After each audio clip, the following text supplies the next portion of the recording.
अंधविश्वास फैलाने का काम कर रहे हैं पंडित धीरेन्द्र शास्त्री। उनके ऊपर इस तरह के बेहद गंभीर आरोप लगे हैं कि भगवान के नाम पर लोगों के भीतर भ्रम पैदा करने की कोशिश की जा रही है।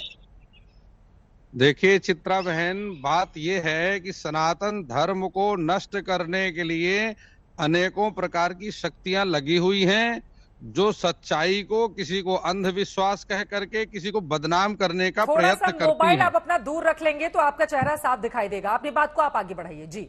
मैं कह रहा हूं, सनातन धर्म को, सनातन सिद्धियों को, सनातन शक्तियों को, सनातन वैदिक मंत्र की शक्तियों को बदनाम करने के लिए एक इनको डायलॉग मिल गया कि ये अंधविश्वास है, जबकि इनको सनातन धर्म की शक्तियों के बारे में कुछ ज्ञान ही नहीं है।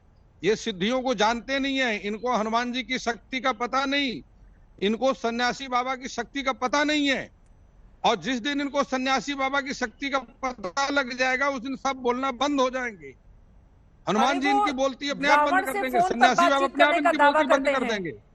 ज्योतिषाचार्य जी, राजकुमार शास्त्री जी, वो रावण से फोन पर बातचीत करने का दावा करते हैं। ऐसा संभव हो सकता है क्या? इसी वजह से पूछा जाएगा ना कि लाखों जिसके आस्थावान इस तरह के लोग हों जो उनको सुनने के लिए जाते हों, उनको पूजनीय मानते हों, उनके सामने वो क्या कहते हैं? वो कहते हैं रावण से मैंने फोन पर बातचीत की है और रावण से बुंदेलखंडी में बातचीत की है। ऐसा संभव है क्या राजकुमार शास्त्री जी? तो सनातन धर्म को मानने वाले एक दूसरे तबके की ओर से भी पूछा जाएगा ना।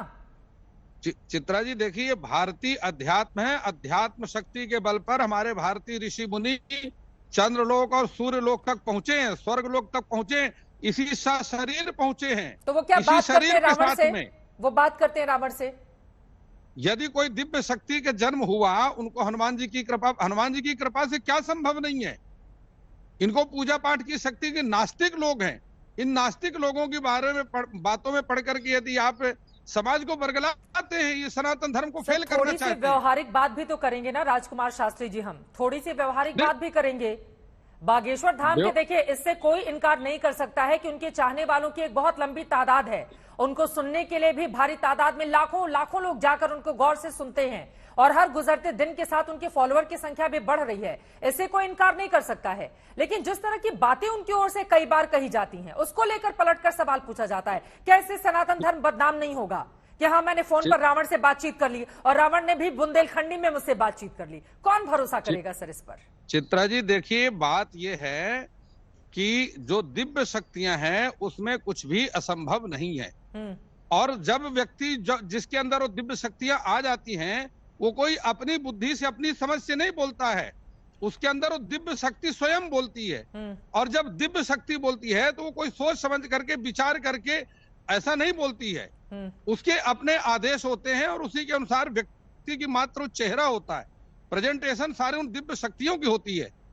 और वो दिव्य शक्तियां इस प्रकार से हैं जो कि किसी को माध्यम बन करके धर्म की स्थापना करने के लिए, समाज को जागृत करने के लिए, समाज के बीच में किसी न किसी व्यक्ति का माध्यम बन करके उसके शरीर में प्रवेश करती हैं।